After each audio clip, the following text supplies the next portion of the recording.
estar aquí con ustedes. Les felicito a los pastores por estar 44 años al frente de esta congregación y también gracias al pastor de esta congregación que nos permite estar en este lugar. Estoy muy contento de poder estar aquí por primera vez. No voy habitualmente a visitar iglesias que no son, digamos, de nuestro ministerio, porque el Señor nos ha abierto tantas puertas en tantos lugares, diferentes países, que honestamente no tengo tiempo para visitar iglesias. Pero cuando me llegó esta invitación, solo el Señor sabe por qué dije que sí, que iba a venir. Y estoy muy agradecido y muy contento por esta oportunidad que me da el Señor de estar en este 44 aniversario. Como decía también el pastor, no es fácil estar 44 años con una iglesia con las puertas abiertas, pero el Señor, cuando dice la Biblia que abre una puerta, nadie la puede cerrar. Pero también dice la Biblia que cuando Él cierra, nadie abre. Así es que damos gracias al Señor por esta puerta abierta que el Señor tiene aquí en este lugar y le deseamos. Yo no creo que nos queden más 44 años de vida, por lo menos a mí. Tengo 63, voy a cumplirlos ahora.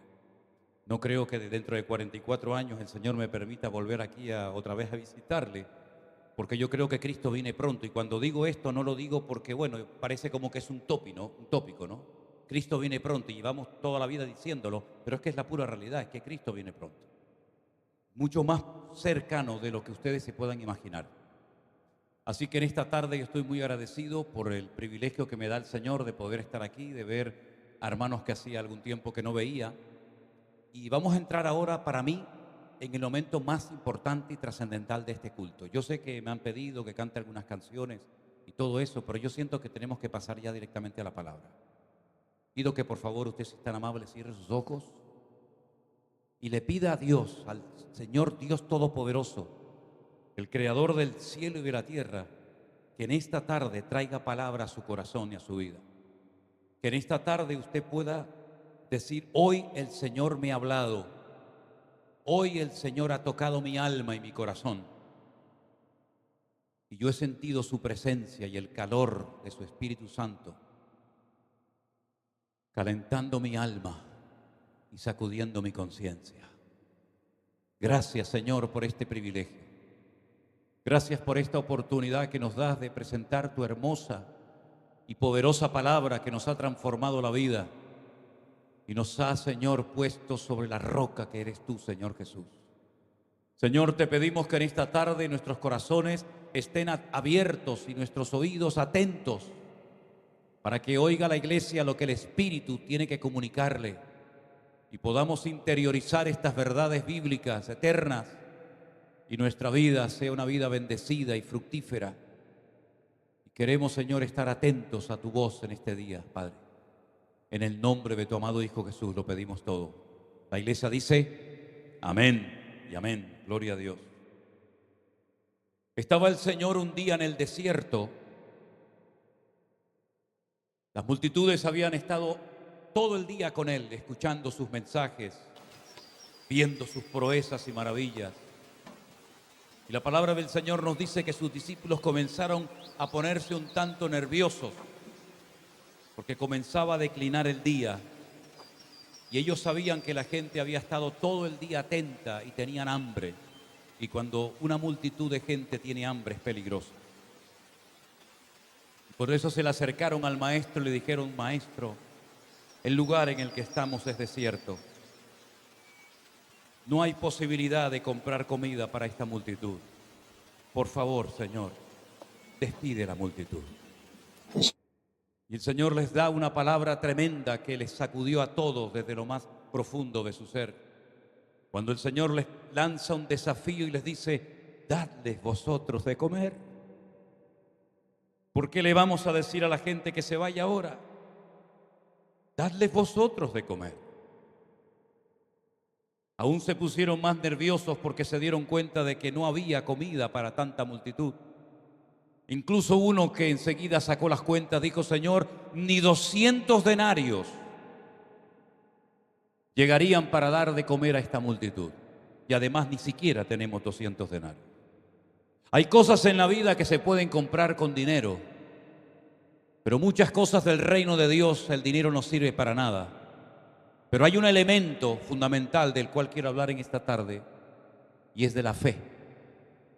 Fe que mueve montañas, fe genuina, fe probada, fe que es capaz de ver lo que los ojos humanos y carnales no pueden ver, pero que nos permiten adentrarnos en el reino de Dios, en el reino de lo imposible, y ver cómo la gloria del Señor se manifiesta en los momentos más duros y difíciles de nuestra existencia. La Biblia nos enseña que las multitudes comieron y se saciaron, y aún sobraron cestas de pedazos llenas. Y mientras el Señor despedía a la multitud, le dice a sus discípulos: pasad al otro lado del lago de Genesaret. Mientras yo despido a las multitudes, ustedes espérenme al otro lado del lago. Y dice la Biblia que el Señor subió a la montaña después de haber despedido a la multitud. Mateo capítulo 14. Y dice la Biblia que subió a orar y se quedó solo.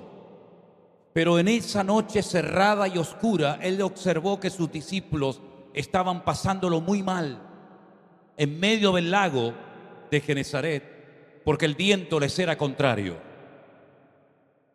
Y dice la palabra del Señor que la barca estaba azotada por las olas, porque el viento les era contrario. Mas a la cuarta vigilia de la noche, el Señor Jesús vino a ellos caminando sobre el mar. Cuando más cerrada era la noche, cuando menos posibilidad había de poder llegar a la otra orilla del lago, es cuando se les presenta el Señor. Tenemos que aprender, tenemos que recordarnos constantemente cada día que no hay imposibles para Dios, que a Él no lo limita nada ni nadie. Y no importa lo cerrada que sea la noche, no importa lo difícil que sea la situación, el Señor se puede presentar en tu vida en cualquier momento y transformar tu lamento en baile, y levantarte y transformar tu vida para que aprendas a caminar de gloria en gloria, de victoria en victoria y de bendición en bendición en el nombre del Señor. Ellos no daban crédito a lo que estaba sucediendo porque nunca habían visto al Maestro caminar encima de las aguas. Lo habían visto resucitar muertos, lo habían visto limpiar vidas de leprosos inmundos, lo habían visto levantar paralíticos, lo habían visto hacer maravillas, pero nunca habían visto esa escena de verlo caminar por encima de las aguas. Humanamente hablando, ya sabemos que un hombre no puede caminar por encima de cualquier líquido, sea agua o sea cualquier otro elemento. Pero ellos automáticamente se dieron cuenta de que el Maestro dominaba la creación y no la creación dominaba al Maestro. Ellos se dieron cuenta de que para el Señor le es igual caminar por una roca, por una piedra o por encima del agua. Pero algunos se asustaron, dice la Biblia, tuvieron miedo y entonces se turbaron y dijeron: estamos viendo un fantasma, esto no es normal, esto nos está rompiendo todos los esquemas, la lógica no funciona. Pero entonces cuando ellos están haciendo cábalas y pensando ¿qué está pasando? ¿Será el Maestro? ¿No será el Maestro? ¿Qué está ocurriendo? El Señor les dice: tened ánimo, yo soy, no temáis. ¿Cuántos dicen amén? Tened ánimo, no pierdan el ánimo en la tormenta, no pierdan la confianza en la tormenta. Tened ánimo, no le deis lugar al miedo, porque el miedo paraliza, el miedo transforma, el miedo impide que una persona vea la gloria de Dios en su vida. Dice la Biblia que la primera sensación que Adán sintió cuando desobedece al Señor es miedo. Oí tu voz y tuve miedo y me escondí entre los árboles del huerto.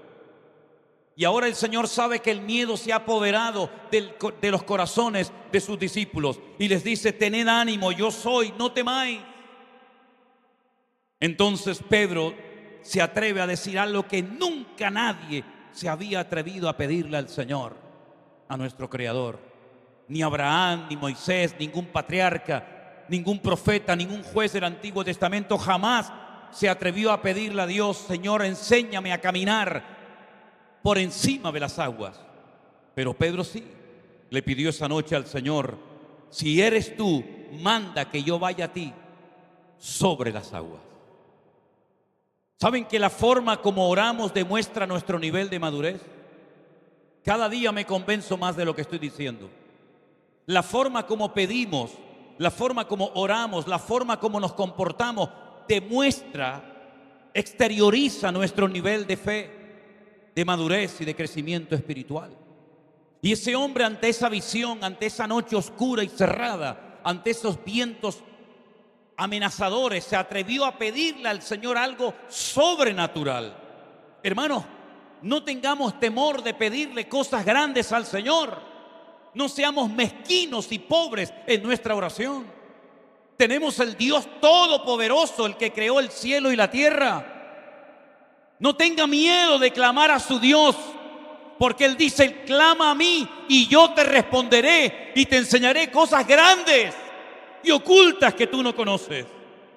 Y la promesa del Señor es que Él tiene preparadas para las personas que le aman en esta época cosas que nadie ha visto, cosas que nadie ha experimentado. Dios las tiene preparadas para hombres y mujeres que le aman y se atreven a creerle a Él. Si tú eres, manda que yo vaya y camine sobre las aguas. Y el Señor le dijo: ven, ven. Y dice que salió de la barca y comenzó a andar con Jesús. Qué interesante. Cuando hagas algo, hazlo con Jesús. No lo hagas solo, porque te puedes hundir. Pero si está Jesús en esa tempestad, no tienes que tener ningún temor. Porque aunque sea que vengas a mi vida con vara o con cayado, esa vara y ese cayado me infunden aliento. Y si tú permites que camine por las aguas, yo sé que tú estás a mi lado. Y si tú permites que yo vaya a una cárcel, tú estarás a mi lado. Y si tú permites que vaya a un hospital, tú estarás siempre a mi lado. Porque la promesa de nuestro Dios es: yo estaré contigo todos los días hasta el fin del mundo. Comenzó a caminar, dice la Biblia, pero al ver el fuerte viento tuvo miedo. Otra vez el miedo se apoderó de él. Comenzó a hundirse, pero dio voces diciendo: Señor, sálvame. Si alguien se está hundiendo en esta noche, en esta reunión, espiritualmente hablando, clama al Señor con todo tu corazón y el Señor te sacará de tu desesperación y cambiará tu lamento en baile. No hay nada peor que estar hundiéndose en la vida y no clamar al Dios vivo y verdadero. He visto gente en una desesperación tremenda por la enfermedad que están atravesando, y cuando le dice: clamemos juntos al Señor, pidámosle al Señor un milagro en tu vida, y dice: no, en otra ocasión. Y cuando llegas a visitarlo en otro momento, resulta que ya ha fallecido y ya es demasiado tarde. Mientras tengas vida, clama al Señor y el Señor responderá a tu clamor de fe y te sorprenderá gratamente. La Biblia dice que él clamó y el Señor, extendiendo su mano, asió de él y le dijo: hombre de poca fe, ¿por qué dudaste? Cuando ellos subieron en la barca, el viento se calmó. Entonces los que estaban en la barca vinieron y le adoraron diciendo: verdaderamente este es el Hijo de Dios. ¿Cuántos dicen amén? Me llama la atención que después de haber caminado no sabemos cuánto tiempo ni cuántos pasos dio, el Señor, cuando ve que Pedro se hunde y vuelve otra vez a caminar por las aguas para dirigirse a la barca, le dice algo que le tuvo que impactar tremendamente. Y le dijo: ¿por qué dudaste, hombre de poca fe? ¿Se puede considerar a un hombre de poca fe después de haber caminado y dar unos pasitos por encima del agua? Algunos tienen la mala costumbre de pensar que el Señor llevó en brazos a Pedro a la barca, pero no fue así. Pedro volvió a levantarse y volvió a caminar por encima de las aguas, y el Señor le amonesta, le exhorta diciéndole: hombre de poca fe, ¿por qué dudaste? Mi pregunta para todos ustedes en esta noche es: ¿cómo está tu nivel de fe, mi querido hermano? ¿Sabes que los coches tienen, pastor, me enteré que es mecánico? ¿Qué voy yo a hablar aquí de mecánica? Pero por lo menos lo que voy a decir, creo que no voy a meter la pata. Todos los coches tienen ¿cómo lo llaman? Una varillita, ¿no? ¿Cómo lo llaman? Una varilla, ¿no? ¿Perdón? Un medidor, eso es. Usted lo saca, hay que limpiarlo primero, lo vuelve a meter, lo saca y allí hay una rayita que le marca el mínimo y el máximo. Y usted puede comprobar inmediatamente si a su coche le hace falta aceite o no. Porque si no le pone el aceite que necesita, va a fundir el motor y lo va a dejar tirado. Oye, ¿cómo me gustaría que se inventara algún día una varillita en la iglesia? Que al entrar la gente por la iglesia le dijéramos: hermana, abra la boca,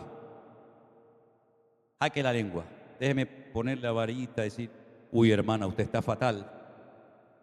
Usted está bajo mínimo, hermano. Vaya y échese un poco de aceite. Sería tremendo, ¿verdad? Que hubiera un medidor para saber cuánto nivel de fe tenemos. Pero saben que el Señor sabe la calidad de nuestra fe y el nivel de nuestra fe. Le dijo a Pedro: hombre de poca fe. Tiene fe, pero es poca. Si usted quiere emprender un largo viaje, tiene que comprobar si la gasolina que lleva en su depósito es suficiente para poder llegar al destino. Porque puede ser que salga, pero no llegue y se quede por el camino. Depende de a dónde quiera usted llegar ministerialmente, depende de a dónde quiera usted llegar como creyente. Tendrá que probarse a sí mismo y preguntarse a la vez: ¿cuánta capacidad tengo yo para poder abarcar ese desafío que Dios pone delante de mí? Hombre de poca fe tienes, pero no es la suficiente para poder ser un fiel discípulo mío. Pero fíjense qué interesante que en el mismo Evangelio de Mateo, en el capítulo 15 también, a partir del verso 21, se nos relata una historia ahora de una mujer. Y fíjense lo que dice la Escritura: saliendo Jesús de allí, se fue a la región de Tiro y de Sidón, eso es bien al norte de Israel. Y allí había una mujer cananea que había salido de aquella región y clamaba diciendo: Señor, Hijo de David, ten misericordia de mí. Mi hija está gravemente atormentada por un demonio. Ella era cananea, no era judía. No sabemos quién le había hablado del poder sobrenatural del maestro. Pero ella sabía perfectamente que sus ídolos, sus dioses, no eran capaces de liberar a su hija de las garras del demonio. Y la gente piensa que clamando a sus dioses de madera, de piedra, de oro, de plata, van a recibir respuesta, y no van a recibir ninguna. Porque la Biblia dice que los ídolos de las naciones tienen ojos pero no ven, tienen boca y no hablan, tienen oídos y no oyen, tienen pies y no caminan.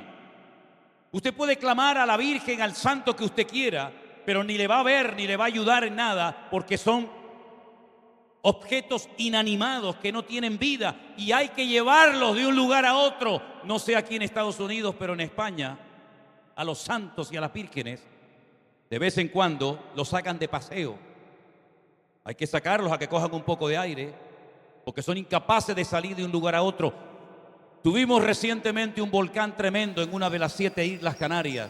Es un pequeño archipiélago de 7 islas y una de ellas se llama la isla de La Palma, en singular, La Palma. Y explotó un volcán que hacía 50 años que estaba dormido. Comenzó a correr la lava de la mitad de la isla dirigiéndose hacia poblaciones. Destruyó colegios, carreteras, fincas. Hizo un desastre el volcán. Y se dirigía la lava en dirección a una iglesia. Y fue tremendo las imágenes que vimos en televisión en aquellos días, cuando la gente del pueblo salía corriendo a las iglesias, cogían los santos, las vírgenes, y los sacaban, porque si no el volcán los iba a destruir. Y yo decía para mí: oye, ahora estos santos tienen una oportunidad maravillosa para demostrar lo poderosos que son. Ellos mismos saldrán corriendo o pararán la lava. Ni uno de ellos movió ni un dedo. Tenían que cargarlos en brazos y sacarlos para que el fuego no los destruyera. Y nadie fue consciente, nadie se dio cuenta, nadie se percató de que son ídolos mudos, muertos, que no tienen poder ni para hacerle ningún daño, ni tampoco ningún beneficio. Porque dice la Biblia: al Señor tu Dios adorarás y a Él solo servirás. Y no tendrás dioses ajenos delante de mí, dice el Señor.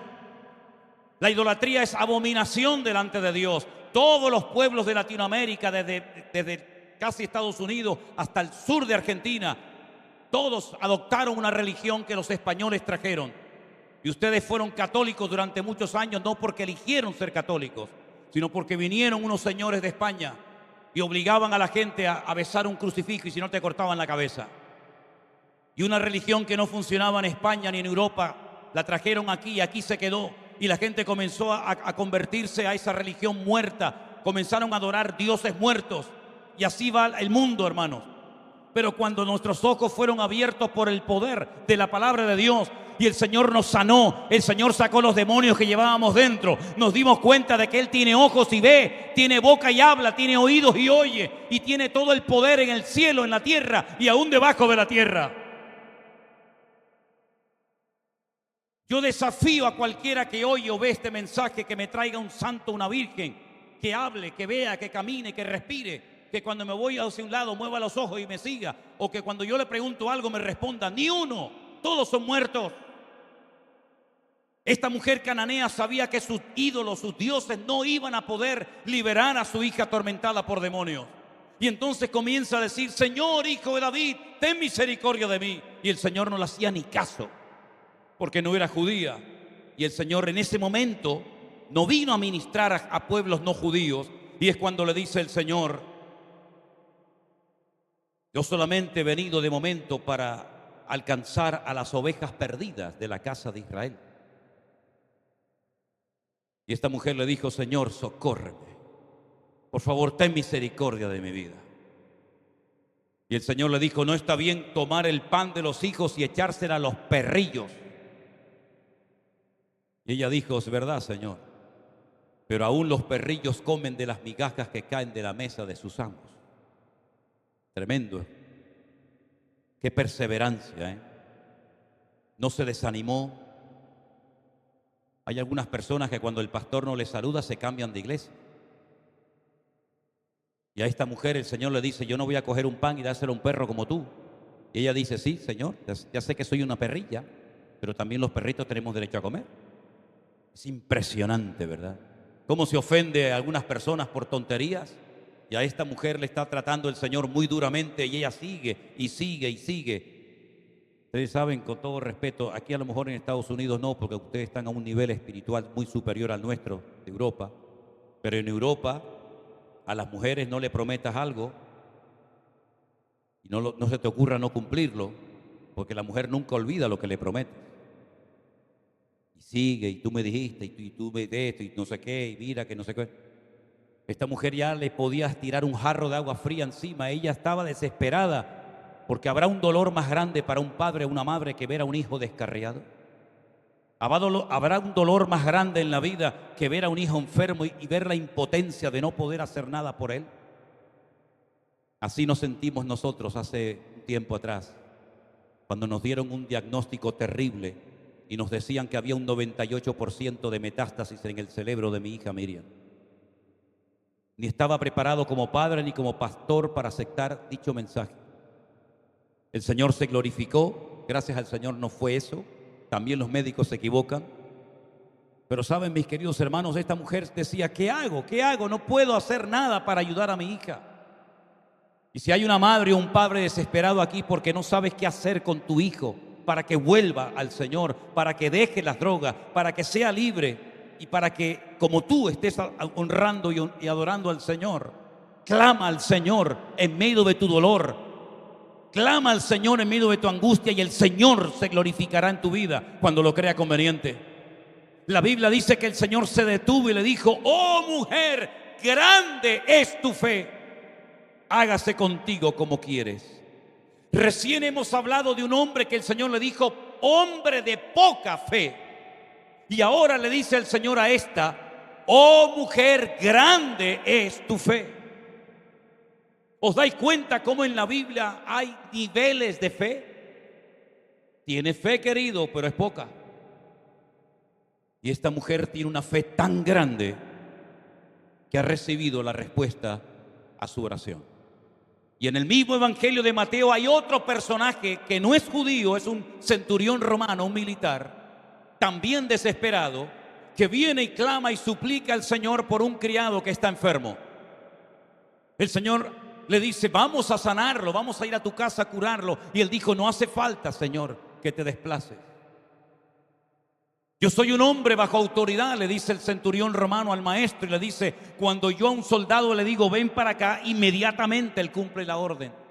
O cuando le digo a otro, coge esto y se lo llevas allá a otra persona, él inmediatamente obedece. Yo sé lo que es moverme en el terreno de la autoridad, pero también reconozco que no tengo autoridad sobre enfermedades, sobre espíritus malignos, pero tú sí tienes esa autoridad, maestro. Y por eso yo recurro a ti. Porque así como cuando yo doy una orden y al momento la cumplen, yo lo único que te pido es que tú digas la palabra y mi criado sanará en esta misma hora.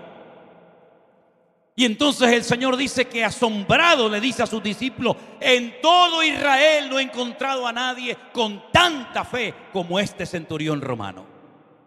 Es increíble ver cómo la fe es un factor fundamental en la vida de cualquier creyente, de cualquier persona. Hay una fe natural que todo el mundo tiene. Hemos venido horas en avión para poder estar aquí con ustedes en estos días. Y cuando nos hemos montado al avión no le hemos dicho a la azafata, por favor, ¿me permite hablar un momentito con el comandante? ¿Me podría enseñar su título de navegación de piloto? ¿Cuántas horas tiene usted de experiencia en pilotaje? ¿Es usted cristiano? ¿Pentecostal? ¿Metodista? ¿Anglicano? ¿Católico? No hemos preguntado nada, mi hermano. No le dijimos, una preguntita, ¿ya cargaron bien los depósitos de gasolina del avión? ¿Llegará de Europa hasta aquí? ¿7,000 kilómetros? Cuando nos subimos a un ascensor, nos subimos con una fe natural de que no se va a caer. Yo he navegado horas y días en barco y cuando me monto en el barco no estoy pensando se va a hundir el barco, se va a hundir el barco, sino que me monto y digo, bueno, ya llegaremos cuando Dios quiera.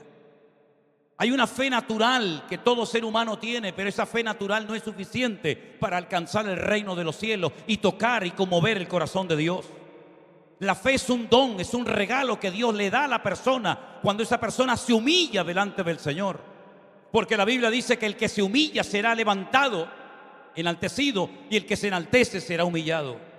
Y cuando una persona de la religión que sea o de ninguna se humilla delante de Dios y se acerca a Él con fe, la Biblia nos enseña que Dios le premia y Dios le honra, dándole un nivel de fe que luego usted tiene que cuidar para que esa fe crezca y se desarrolle adecuadamente.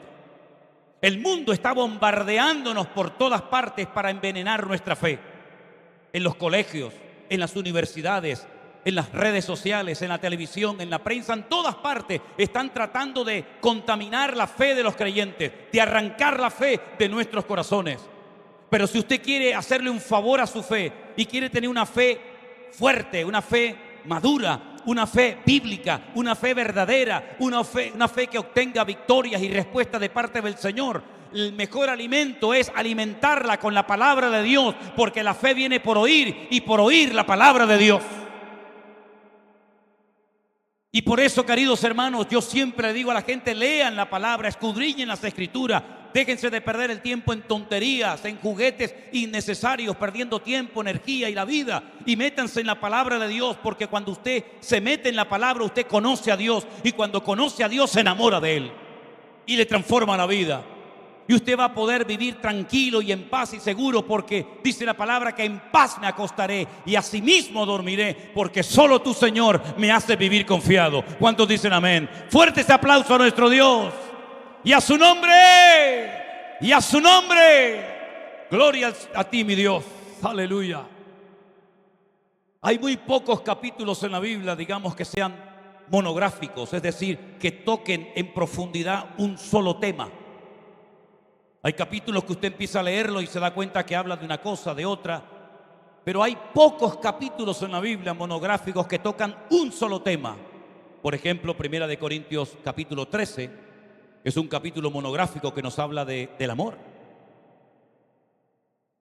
El amor que todo lo puede, el amor que todo lo soporta, el amor que no se irrita, el amor que no guarda rencor, el amor que no se goza en la injusticia,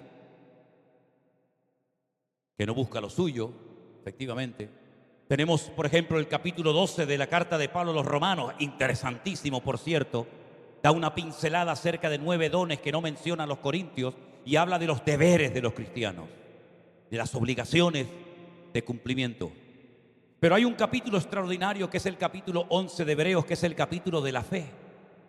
Y empieza dándonos una definición interesantísima. Dice: la fe es la certeza de lo que se espera, la convicción de lo que no se ve. La fe no necesita tocar, ni sentir, ni ver, simplemente fiarse de Dios. Me da igual lo que diga el científico, el médico, el psicólogo, el psiquiatra. Yo sé en quién he creído. Y no necesito sentir, no necesito emocionarme, ni siquiera entender. Simplemente fiarme de mi Dios. Saber que si me tiro al vacío por orden divina, Él cuidará de mi vida. Saber que si Él me dice: sal de la barca, aunque nadie lo ha hecho nunca, yo sé que Él no permitirá que yo me hunda. Saber que si me dice que lo deje todo y le siga fielmente hasta la muerte, Él cubrirá y protegerá mi vida y suplirá todas mis necesidades conforme a sus riquezas en gloria. Saber que si me pide que sacrifique a mi hijo sobre un altar, Él hará un milagro en el último momento para demostrarme que Él honra a los que le honran y Él bendice a los creyentes obedientes que se fían de las palabras y de los mandatos divinos. La fe es un elemento indispensable en la vida de una iglesia. La fe es un elemento indispensable en la vida de cualquier hombre y mujer que quiere agradar y honrar al Señor. Es interesante notar cómo se transmitía en aquellos tiempos bíblicos la fe a las personas. Porque hoy en día tenemos toda la escritura, los 66 libros de la Biblia, escritos por más de 40 personas diferentes. Y tenemos mucha información. Pero ¿cómo se transmitía la fe en un hogar hace 2000 años? Bueno, es interesante notar que la misma palabra fe en hebreo es emuná. Está entroncada con la palabra em, que significa madre en hebreo. Es decir, que cuando usted lee la palabra emuná en hebreo, usted está viendo la palabra mamá al principio, em. Las dos primeras letras es mamá. Fíjese cómo trabajaba el matrimonio. El papá era el responsable de transmitirle el conocimiento bíblico a sus hijos. Los niños aprendían a leer y a escribir antes de ir a la escuela porque papá les enseñaba con la palabra de Dios en la mano los primeros textos, los primeros capítulos, las historias bíblicas de Josué, de Moisés, de Enoc, etcétera, etcétera. Y el padre era el responsable de enseñarle a orar y a conocer la palabra de Dios a sus hijos. Pero el matrimonio funcionaba, trabajaba en equipo y la mamá era la que le transmitía la fe a los hijos. Con su ejemplo, como mujer virtuosa, Proverbios 31, con su apoyo de cada día, etcétera, etcétera. De ahí que Pablo diga a Timoteo: querido hijo mío en la fe que tienes la tuvo primeramente tu abuela Loida y después se la traspasó a tu madre Eunice, y estoy seguro que ella también te la traspasó a ti. Es interesante notar cómo siempre tenemos que tener un punto de referencia en la vida, por lo menos para arrancar los primeros pasos, inspirarnos y tener un punto de referencia, un botón de muestra para decir: me gustaría ser como esa mujer o como ese hombre. Espero que ya seamos conscientes que a estas alturas de nuestra vida hay mucha gente que nos está mirando. Y eso conlleva mucha responsabilidad.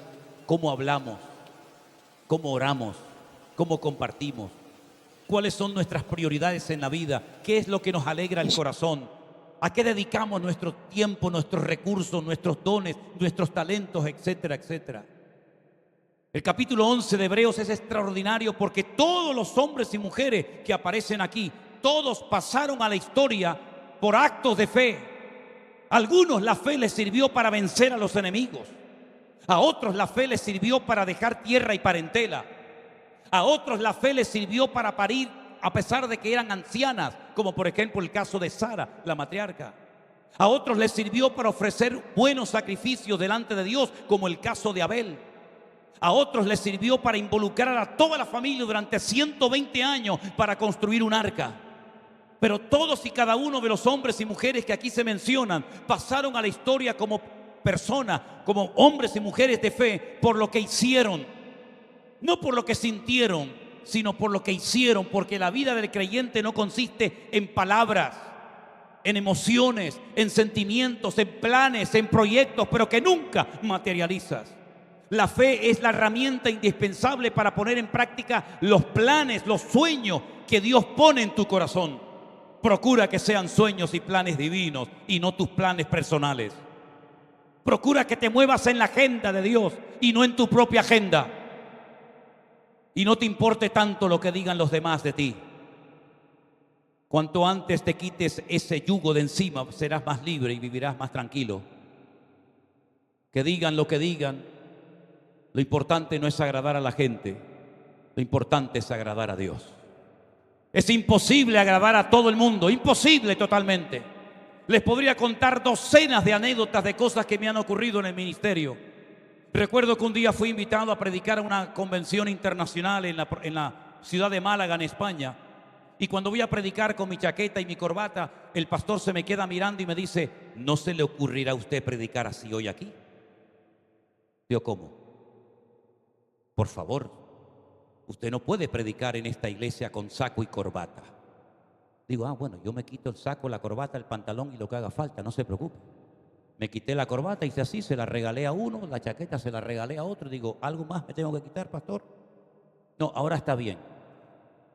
Pero en cuantas iglesias en Argentina, cuando íbamos, me decían: no se le ocurrirá a usted predicar sin corbata. Entonces yo digo, ¿en qué quedamos? ¿Me la quito o me la pongo? En una iglesia le preguntaron una vez al pastor después de predicar: ¿qué le pareció el español?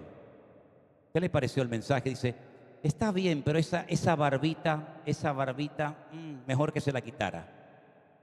Me quité la barba un día para predicar en otra iglesia de estos hermanos y me dijeron: pastor, ¿y por qué se quitó la barba si le quedaba tan bonita? Digo, me van a volver loco, ¿eh? Me van a volver loco. Entonces lo mejor es hacer las cosas decentemente y con orden delante del Señor, y partimos de la base de que la mejor manera en esta vida de vivir es poniendo a Dios en primer lugar en tu lista de prioridades, agradarle a Él en todo lo que hagas y en todo lo que digas, y dejar los resultados en las manos del Señor. La fe nos permite hacer locuras. ¿Cuántos dicen amén? Pero no locuras para exaltar nuestro nombre. No locuras para que me miren a mí y digan: mira lo que hizo. No. Locuras para obedecer a Dios cuando no sientes nada. Como por ejemplo en marzo del 2020, cuando vivíamos dentro de la iglesia porque no teníamos recursos ni para alquilar un pobre departamento. Y allí nos fuimos a vivir a unos cuartitos que hicimos rápidamente en la iglesia. Y allí nos agarró la famosa pandemia. Es interesante que muchos me conocen como el pastor de la pandemia, como si yo tuviera algo que ver con eso. Yo no traje nada de eso, pero bueno. Y teníamos cultos los jueves y los domingos, pero no había iglesia, no había nadie. Pero en obediencia yo me subía al púlpito y predicaba a sillas vacías durante semanas y meses. Y el Señor nos sorprendió como nunca antes en nuestra vida nos podíamos haber imaginado. Hasta el día que nos llegó un día un mensaje de una hermana, por cierto, de los Estados Unidos, que llegué a conocer. Y me dijo: pastor, yo fui aquella mujer que le mandó aquella vez aquel mensaje que usted ha mencionado en más de una ocasión.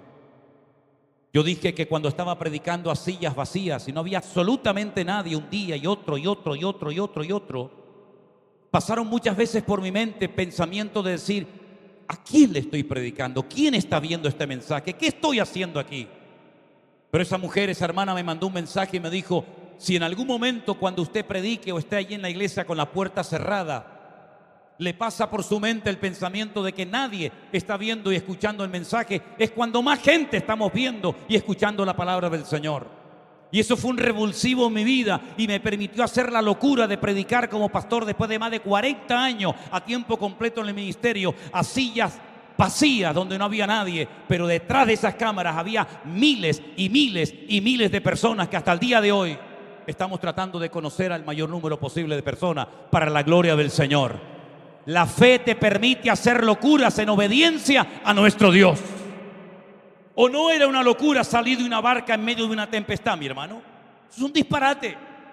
No es una locura renunciar a la herencia, dejar familia, casa, padre, hermanos, todo. sin saber a dónde voy porque Dios me ha dicho que lo haga? ¿No es una locura estar 120 años, corta madera, pon madera por aquí, pon madera por allá, para construir un barco de 350 metros de largo, 13 metros de ancho, en medio del desierto donde no hay ríos, ni lagos, ni pantanos, ni mar? ¿No es una locura? ¿No es una locura subir a un monte con un hijo, que es lo que uno más ama en la vida, amarrarlo y ponerlo sobre un altar porque Dios me ha dicho que lo haga? ¿No es eso un disparate y una locura? ¿No es una locura con más de 100 años cambiarme de nombre y decirle a la gente voy a ser padre de multitudes cuando estoy casado con una mujer estéril que tiene más edad incluso que yo? ¿No es una locura todo eso? Pero es que en Dios las locuras, hermanos queridos, es lo que identifica a una iglesia, a un ministerio y a un hombre de Dios. Estar dispuesto a hacer el ridículo, estar dispuesto a ir contracorriente, porque la fe vence al mundo en el nombre de Jesús. ¡Aleluya! ¡Gloria a Dios! Gloria a Dios por estos 44 años. Pero todavía quedan millones de personas por alcanzar para Cristo. Gloria a Dios por este salón. Pero aquí no cabe todo el mundo que es inconverso en esta nación. Todavía hay mucho camino por recorrer. No nos acomodemos. No digamos, bueno, ya llegué a una edad, ya tengo ya mi iglesia, mis nietos, mis cañas de pescar. Estamos en pañales todavía, hermanos queridos. No vamos a vivir más de lo que ya hemos vivido, pero que los últimos años de nuestra vida sean los más apasionados y los más locos para Cristo. Que seamos gente que contagie a los demás, no con derrota, ni con pesimismo, ni con no puedo, no tengo, sino digamos, todo lo podemos en Cristo que nos fortalece, porque el Señor está conmigo como poderoso gigante. ¡Gloria a Dios! Fuertes aplausos al Rey. ¡Aleluya! Bendito sea tu nombre, Señor. Ahora bien, la fe que tenemos va a ser probada, porque una verdadera fe tiene que pasar el fuego de la prueba. Y el Señor sabe lo que te hace llorar. El Señor sabe dónde más te duele. Y el Señor nos va a sacudir en todas y cada una de las áreas de nuestra vida. Pero las pruebas que el Señor va a mandar a tu vida han sido pensadas por el Señor específicamente para ti. No te va a mandar la prueba del otro. Es más, las pruebas son proporcionales a nuestro nivel de fe y de madurez. Si el Señor le hubiera mandado las pruebas que pasó a Abraham, a David lo mata. Pero el Señor no tiene que pedirnos permiso para probarnos, sino todo lo contrario. Siempre saldremos fortalecidos de las pruebas, siempre. Y una de las características de la estructura de que estamos siendo probados es que no entendemos nada. Y es ahí donde el Señor nos sorprende. Cuando no entendemos nada, pero sabemos que Dios está bajo control. Hermanos queridos, el Señor hoy nos desafía a todos y a cada uno de nosotros. Si no somos hombres y mujeres de fe, no vamos a poder aguantar la hora de prueba que está ya siendo suelta por todas las naciones de la tierra. Este país va a ser sacudido como ustedes no se pueden imaginar.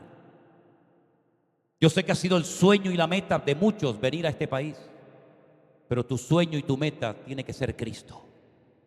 Y tus ojos tienen que estar puestos no en el tío Sam, ni en God We Trust de los billetitos verdes de América, sino tus ojos tienen que estar puestos en el autor y consumador de la fe. Y Él te proveerá, Él te ayudará, Él te fortalecerá para que puedas caminar en victoria todos los días de tu vida. Es más, cuando ya no tenemos recursos es cuando el Señor se glorifica. ¿Cuándo hizo el Señor los milagros más grandes? Cuando más imposible y difícil era que se produjera un cambio.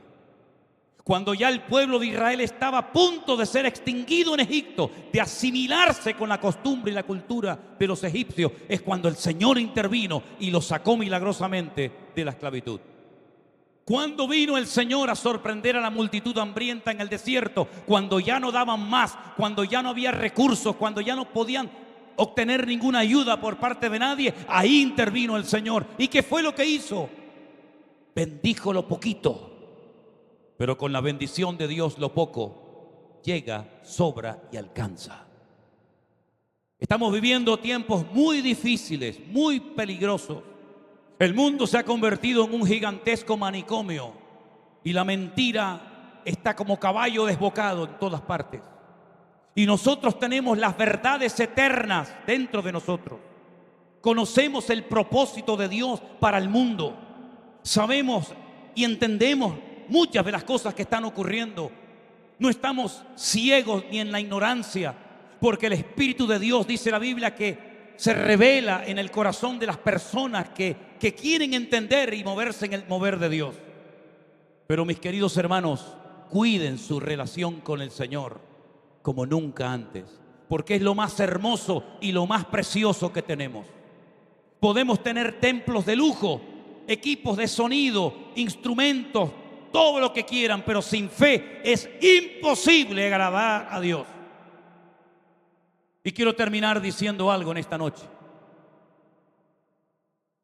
La Biblia nos enseña que cuando el Señor confrontó a una de las iglesias mencionadas en el último libro de la Biblia, el libro del Apocalipsis, esa iglesia decía de sí misma: nos hemos enriquecido, de ninguna cosa tenemos necesidad.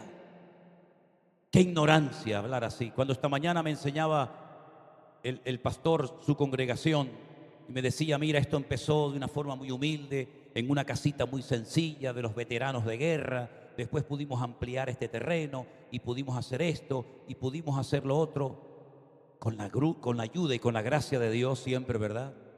Pero la iglesia de la Odisea estaba tan orgullosa de sí misma que creían que ya no necesitaban de nada, ni siquiera de la fe de la cual estamos hablando en esta noche. Y el Señor, cuando le habla, le dice: ciegos, pobres, desnudos, miserables, desventurados.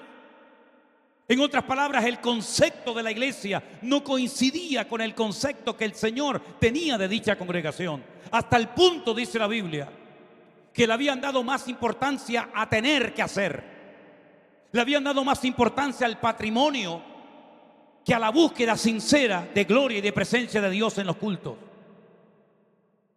La Biblia dice que el Señor le dice a esa congregación: he aquí, estoy a la puerta y llamo. Estoy en la puerta, no estoy dentro del culto, no estoy presidiendo la reunión, no estoy en el equipo de alabanza, no estoy con los sugieres, no estoy en la escuela dominical, estoy en la puerta llamando. Si alguno oye mi voz y abre la puerta, entraré a él, cenaré con él y él conmigo. ¿Cómo es posible que una iglesia entera, desde el pastor, pasando por todo el equipo de ministerio, no se hubieran percatado de que la gloria del Señor, la presencia del Señor ya no estaba en la iglesia? Nadie se dio cuenta. Nadie le dijo: pastor, ¿no nota que aquí falta algo? Nadie se dio cuenta, ningún anciano, ningún diácono, la esposa del pastor que se entera de todo. Cuando el pastor dice: la mujer del pastor ya fue y vino y ella ni se ha enterado. Nadie fue capaz de decirle: es que la gloria, la presencia del Señor ya no está. Todo es mecánico, todo es superficial, todo es religioso, todo es profesional. Ya dominamos la liturgia, el programa, ahora hacemos esto, ahora hacemos lo otro. Pero a Dios, ¿dónde lo metemos? Lo hemos perdido y nadie se ha dado cuenta, caramba. No estoy hablando de cosas del Antiguo Testamento como aquel que dice que se fue el Espíritu de Jehová de su vida y no se había dado cuenta de ello, como por ejemplo Sansón o Saúl. No estoy hablando de cosas del Antiguo Testamento. Estoy hablando de una comunidad, de una iglesia cristiana que perdieron la gloria del Señor, la presencia del Señor, y no se habían percatado, no se habían dado cuenta. Hermanos queridos, vivimos en tiempos donde no podemos perder la presencia del Señor de nuestras vidas, de nuestras congregaciones, de nuestro ministerio, porque estamos perdidos. No podemos vivir en un altar que echa humo, pero que ya no está el fuego de Dios. No podemos vivir del trabajo de los misioneros. No podemos vivir del trabajo de otros. Tenemos que renovarnos cada día, ¿verdad? Para poder comprobar cuál es la santa, agradable y perfecta voluntad de Dios. Y para ello cada día hay que morir. Cada día hay que morir sobre el altar. Presentad vuestros cuerpos como sacrificio vivo, santo y agradable a Dios, que es vuestro culto racional. En otras palabras, es tiempo de renovación. Y no hablo de pintar la pared de la iglesia de otro color. no hablo de cambiar la moqueta, no hablo de una renovación interna, donde la fe, queridos hermanos, esté viva y sea una fe eficaz, una fe poderosa, y que podamos decirle al diablo: hasta aquí llegaste, amigo. Como el nombre de vuestra iglesia, Ebenezer, una piedra que sirvió de testigo a generaciones, a multitudes, diciendo: hasta aquí nos ayudó el Señor. Pues la evidencia de que Dios nos va a seguir prosperando, usando y bendiciendo, es que lo que Dios ha hecho lo volverá a hacer. Porque la Biblia dice que es lo que será, lo mismo que fue. Si hubo gloria, volverá más gloria. Si hubo milagros, volverán los milagros. Si hubo vida, volverá más vida en el nombre del Señor. Porque el Señor no cambia. Pidámosle hoy al Señor humildemente: Señor, que no mengue mi fe, sino que yo pueda ser un instrumento útil en tus manos. ¿Cuántos dicen amén? Cierre sus ojos un momentito, por favor, mi querido hermano. Cierra tus ojos ahí donde estás. Es la primera vez en mi vida que estoy en esta iglesia. No conozco a nadie, salvo a los pastores. Por eso, desde la más absoluta libertad, quiero preguntar en esta tarde aquí si hay alguna persona entre nosotros que has venido invitado por tu papá, mamá, un amigo, un miembro de la congregación. Tal vez tienes una religión que tú no escogiste, sino que te escogió ella a ti. Una religión que no te va a salvar, querido, porque ninguna religión puede cambiar tu ser, solamente la sangre de Jesús lo puede hacer. Si tú lo que has tenido toda tu vida es una religión, pero tú no has tenido nunca una relación, un encuentro personal con el Señor, hoy es tu día. Bendito sea Dios. Hoy es tu oportunidad. Entréguele su vida al Señor Jesús. Tal vez pueda haber alguien entre nosotros que se apartó, que se enfrió en su comunión con el Señor. Te has enredado en el mundo, pero hoy quieres volver como el hijo pródigo a la presencia del Señor. Hoy es tu día, mi hermano y amigo. Sea como sea, hoy el Señor está llamando a tu corazón. Quiere ayudarte, quiere hacerte libre para que no dependas de nada ni de nadie, sino puedas vivir en victoria todos los días de tu vida. Si hay alguien entre nosotros que le quiere entregar su vida a Cristo y te gustaría que oráramos por ti, me gustaría que me lo indicaras, pues, por ejemplo, levantándome tu mano. Y con esa mano levantada yo entenderé que tú le quieres entregar hoy tu vida al Señor Jesús. No te estoy haciendo una invitación a una iglesia, a una congregación, te estoy haciendo una invitación para que vengas a Jesús y le entregues tu corazón a Él. ¿Hay alguien que quiera levantar su mano en esta tarde entregándole su vida al Señor Jesús? Levante su mano ahora y estaremos orando por usted.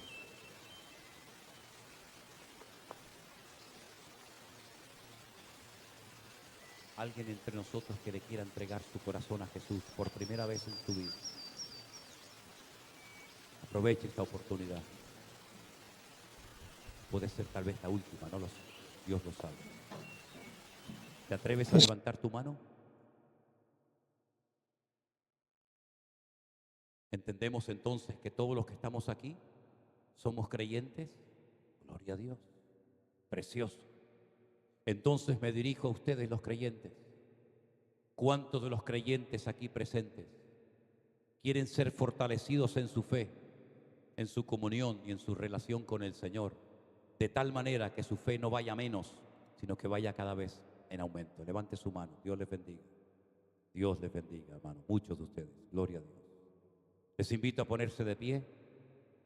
Cantamos una alabanza a nuestro Dios. Hay una antigua canción que dice: renuévame, Señor Jesús, pon en mí tu corazón. En re, si puede ser.